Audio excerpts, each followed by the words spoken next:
వారంలో సిఏఏ అమలు. కేంద్ర మంత్రి శాంతాను ఠాకూర్ వచ్చే వారం రోజుల్లో దేశంలో పౌరసత్వ సవరణ చట్టాన్ని సిఏఏ అమలు చేస్తామని కేంద్ర నౌకాయాన శాఖ సహాయ మంత్రి శాంతాను ఠాకూర్ వెల్లడించారు. పశ్చిమ బెంగాల్ దక్షిణ పరగనాల జిల్లా కాకుద్వీప్లో జరిగిన బహిరంగ సభలో ఆయన మాట్లాడారు. అయోధ్యలో రామ మందిరం ప్రారంభమైందని, అలాగే వచ్చే 7 రోజుల్లో సిఏఏ అమలవుతుందని ఆయన స్పష్టం చేశారు. ఇది కేవలం పశ్చిమ బెంగాల్లోనే కాకుండా దేశంలోని ప్రతి రాష్ట్రంలోనూ అమలవుతుందన్నారు. 1971 తర్వాత భారతదేశానికి వచ్చిన వారు ఆధార్ కార్డులు, ఓటర్ ఐడీలు ఉన్న వారందరూ ఈ దేశ పౌరులే అని ముఖ్యమంత్రి మమతా బెనర్జీ చెప్తున్నారని వ్యాఖ్యానించారు.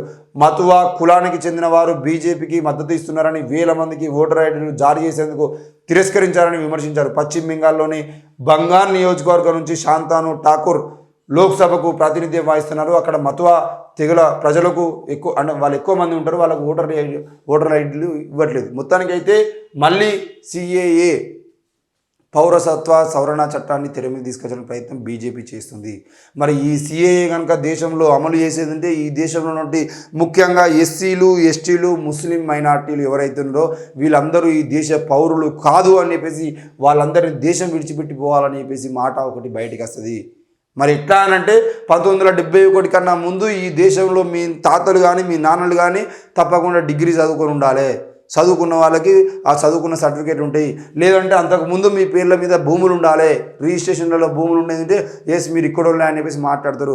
లేదంటే అంతకుముందే ఈ దేశంలో మీ తాతలకు సంబంధించినటువంటి ఆనవాళ్ళు మీ ఈ దేశ మూలవాసులే అని చెప్పేసి ఈ దేశవాసులే అని చెప్పేసి నిరూపించుకోవడానికి 1971 కన్నా ముందు మీరు నిరూపించుకోవడానికి ఆధార్ కార్డులో ఏదో ఒక కార్డు ఉండాలి అని అంటే ఈ కంచయ్యలయ్య గారు ఒక మాట చెప్తారు. కంచయ్యలయ్య గారు చెప్పినటువంటి మాటను మనం గుర్తు చేసుకోవాలి. ఎందుకనంటే ఈ దేశంలో పుట్టినటువంటి దళితులకు, బహుజనులకు అసలు ఏంటి పుట్టినరోజులే ఉండేవి రాబాయి. ఏంటి బడికి పోయిన తర్వాత బల్లే టీచరు అక్కడ నుండి సారు ఇంకో ఈ 12వ తారీఖు నాడు జూన్ అని చెప్పేసి రాసేది గదే మా పుట్టినరోజు. లేదు అనంటే పలానా దొర కొడుకు దొర బిడ్డను పుట్టినరోజుకు తెల్లారో 3 రోజుల ముందు 4 రోజుల ముందు నువ్వు పుట్టిన బిడ్డ అని చెప్పేసుకొని ఆ దొర కొడుకు ఏ రోజు పుట్టిండో దానికన్నా వారం రోజుల తర్వాత ఆయన ఆదివారం నాడు గూల పుడితే నువ్వు మంగళవారం పుట్టినా అని చెప్పేసి చెప్తే అదే రకంగా ఇప్పుడు పుట్టినరోజు జరుపుకునే పరిస్థితి మా బహుజన జాతుల్లో ఉన్నది. మరి అప్పుడు మాకు చదువులు లేవు, మాకు అప్పుడు ఏంటిది హాస్పిటల్లో డెలివరీలు అయినటువంటి పరిస్థితి లేదు, ఇంటికాడనే డెలివరీ అయినటువంటి డెలివరీ పరిస్థితులు, అప్పుడు రాసినోడు లేడు, మమ్మల్ని రికార్డులకు ఇచ్చిన లేడు, మా జీవితాలకు అసలు ఎక్కడా కూడా మాకు మేము పుట్టినట్టు ఆధారాలు లేవు. మరి మాకు ఆధారం చూపించుకోమంటే మేము ఎక్కడ చూపించుకోవాలి? ఈ విషయాన్ని మీరు కూడా గుర్తు చేసుకోండి. ఎందుకనంటే ఇప్పుడు చదువుకున్న పిల్లలు కాకుండా ముందు తరం మీ తల్లియో మీ తండ్రియో లేదంటే మీ తాతకు సంబంధించినటువంటి కాలంలో మీ తాత పుట్టినటువంటి తేదీ ఎక్కడైనా నమోదైందా? మీ తాత ఈ దేశంలో పుట్టిండో అని చెప్పేసి మీ దగ్గర ఆధారాలు ఉన్నాయా?